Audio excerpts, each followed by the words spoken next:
Selamat pagi, siang, sore Ibu Tiwi dan teman-teman semuanya. Kami dari grup 7, kami akan menyampaikan bahan presentasi kami yaitu tentang asas bimbingan dan konseling. Grup kami terdiri dari Rista, Seto, Fani, saya Natalia, dan Bensan. Langsung saja kita masuk ke bahan pembahasan kita. Apa itu asas bimbingan dan konseling? Asas bimbingan dan konseling adalah kaidah yang didasarkan tuntutan keilmuan layanan dan tuntutan optimalisasi proses penyelenggaraan layanan. Terdapat 10 asas bimbingan dan konseling, yaitu asas kesukarelaan, asas keterbukaan, asas kegiatan, asas kemandirian, asas kekinian, asas kedinamisan, asas keterpaduan, asas keharmonisan, asas keahlian, dan asas ahli tangan khusus. Mari kita kupas satu persatu. Yang pertama, asas kesukarelaan. Asas kesukarelaan merupakan asas yang menghendaki adanya kesukaan dan kerelaan konseli dalam mengikuti dan menjalani layanan yang dibutuhkan bagi dirinya. Dalam hal ini, konselor wajib membina dan mengembangkan kesukarelaan tersebut. Seperti contohnya, ada seorang murid yang tidak suka untuk mengikuti suatu mata pelajaran dan tidak pernah hadir. Dalam hal ini, konselor wajib untuk mengubah sifat konseli supaya konseli mau untuk mengikuti mata pelajaran tersebut. Dan yang kedua, asas keterbukaan. Asas keterbukaan adalah asas yang menghendaki konseli untuk memiliki sifat terbuka dan tidak berpura-pura, baik dalam memberikan keterangan tentang dirinya maupun dalam menerima informasi dari dalam dan dari luar yang bermanfaat bagi pengembangan dirinya. Asas keterbukaan sangat terkait dengan asas kesukarelaan. Dan dalam hal ini, konselor wajib untuk mengembangkan keterbukaan konseli. Seperti contohnya,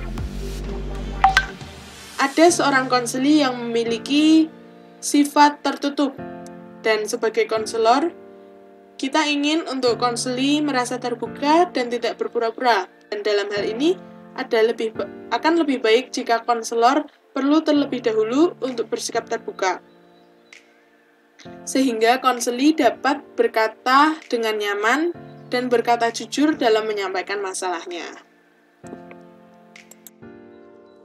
Selanjutnya yaitu ada asas kegiatan dan asas kemandirian.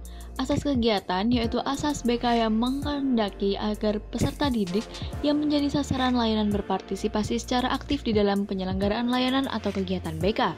Dalam proses pelayanan bimbingan dan konseling, kadang-kadang konselor memberikan beberapa tugas dan kegiatan pada konselingnya. Dalam hal ini, konseli harus mampu melaksanakan sendiri kegiatan-kegiatan tersebut dalam rangka mencapai tujuan bimbingan dan konseling yang telah ditetapkan. Asas ini menghendaki agar konseli bisa berpartisipasi secara aktif atas kegiatan yang diselenggarakan oleh konselor.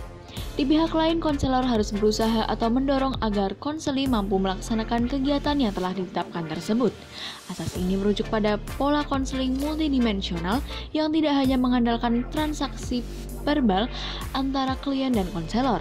Dalam selenggara ini, yaitu klien aktif menjalani proses konseling dan aktif pula melaksanakan atau menerapkan hasil-hasil konseling. Selanjutnya yaitu asas kemandirian. Asas kemandirian yaitu asas BK yang menunjuk pada tujuan umum BK, yaitu peserta didik sebagai sasaran layanan BK diharapkan menjadi individu-individu yang mandiri dengan ciri-ciri mengenal dan menerima diri sendiri dan lingkungannya, mampu mengambil keputusan dan mengarahkan serta mewujudkan diri sendiri. Salah satu tujuan pemberian layanan bimbingan dan konseling adalah agar konselor berusaha menghidupkan kemandirian di dalam diri konseli. Ciri-ciri kemandirian tersebut yaitu mengenal dan menerima diri sendiri dan lingkungannya, mampu mengambil keputusan, mengarahkan serta mewujudkan diri sendiri. Guru pembimbing hendaknya mampu mengarahkan segenap pelayanan bimbingan dan konseling yang diselenggarakan bagi berkembangnya kemandirian konseli. Agar dapat tumbuh sikap kemandirian tersebut, maka konselor harus memberikan respon yang cermat terhadap konseli atas keluhan-keluhan yang diungkapkan. Selanjutnya adalah asas nomor 5, yaitu asas kekinian. Asas kekinian adalah asas bimbingan dan konseling yang menghendaki agar objek sasaran pelayanan bimbingan dan konseling ialah permasalahan peserta didik atau konseli dalam kondisinya sekarang. Pelayanan yang berkenaan dengan masa depan dan kondisi masa lampau pun dilihat dampak dan kaitannya dengan kondisi sekarang. Dan pada umumnya, pelayanan bimbingan dan konseling bertitik tolak dari masalah yang dirasakan konseli saat ini. Namun, pada dasarnya, pelayanan bimbingan dan konseli itu sendiri menjangkau dimensi waktu yang lebih luas, yaitu masa lalu, sekarang, dan masa yang akan datang. Permasalahan yang dihadapi oleh konseli sering bersumber pada rasa penyesalan terhadap apa yang terjadi di masa lampau dan kekhawatiran-kekhawatiran dalam menghadapi apa yang akan terjadi pada masa yang akan datang. Sehingga ia seringkali lupa dengan apa yang harus dikerjakan sekarang. Maka, diharapkan konselor dapat mengarahkan konseli untuk memecahkan masalahnya yang sedang dihadapi sekarang. Dan contohnya yaitu konselor tidak banyak fokus atau tidak hanya fokus pada masalah yang telah dihadapi, tetapi konselor harus terus memantau perkembangan konseli baik fisik dan psikisnya. Selanjutnya, asas nomor 6 yaitu asas kedinamisan. Asas kedinamisan adalah asas bimbingan dan konseling yang menghendaki agar isi pelayanan terhadap sasaran pelayanan atau konseli yang sama kehendaknya selalu bergerak maju, tidak monoton, dan terus berkembang serta berkelanjutan sesuai dengan kebutuhan dan tahap perkembangannya dari waktu ke waktu.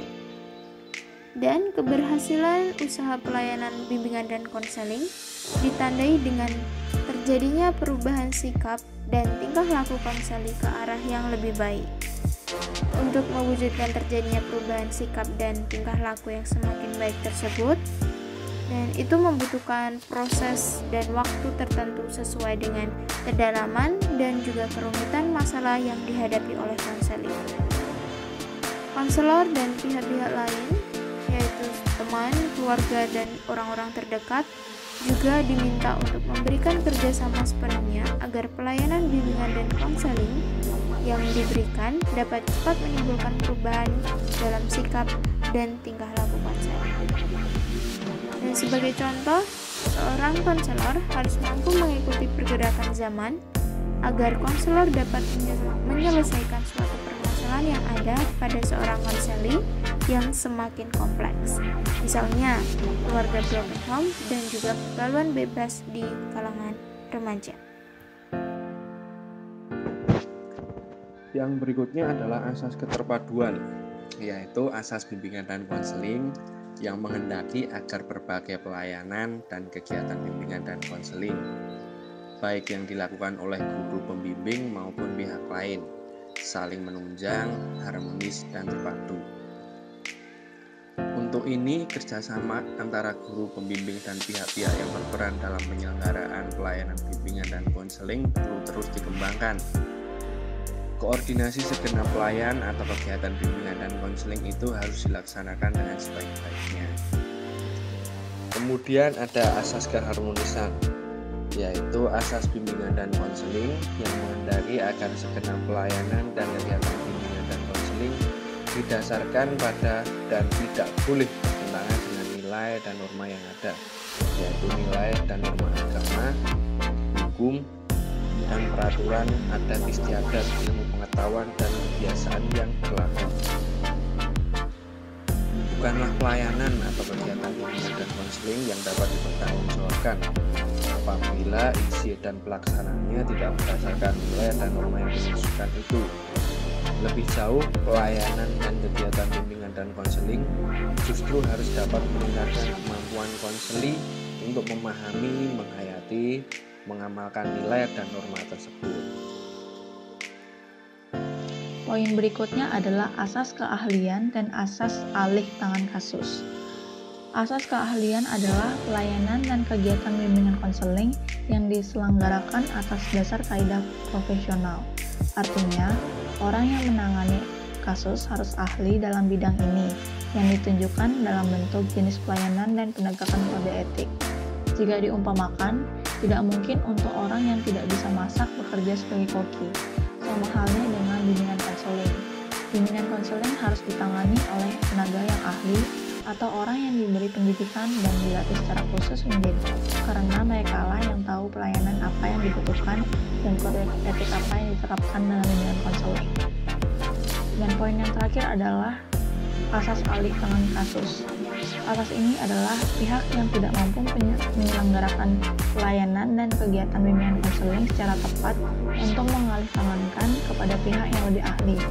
Artinya, kasus harus ditindaklanjuti oleh orang yang lebih ahli ketika penanggung jawab tidak mampu menanganinya. Jika kasus atau masalah sudah berada di luar ranah penanggung jawab, mereka tidak berhak untuk menanganinya lagi, untuk menghindari salah pengambilan tindakan. Mereka hanya bisa mengawasi proses penyelesaian masalahnya. Contoh, ada seorang siswa yang bermasalah nilai di salah satu pelajaran. Guru BK harus menyelidiki dahulu apa yang menjadi penyebab dari masalah tersebut. Setelah mengetahui akar dari permasalahannya, guru BK mengarahkan siswa tersebut kepada guru mata pelajaran yang bersangkutan untuk tindakan lanjut yang bisa berupa remedi atau tugas. Dalam contoh kasus ini, guru BK tidak berhak untuk mengurusi permasalahan nilai di suatu mata pelajaran karena guru BK tidak mempunyai wewenang atas itu. Sekian presentasi dari kelompok kami. Terima kasih Bu dan teman-teman yang sudah mendengarkan.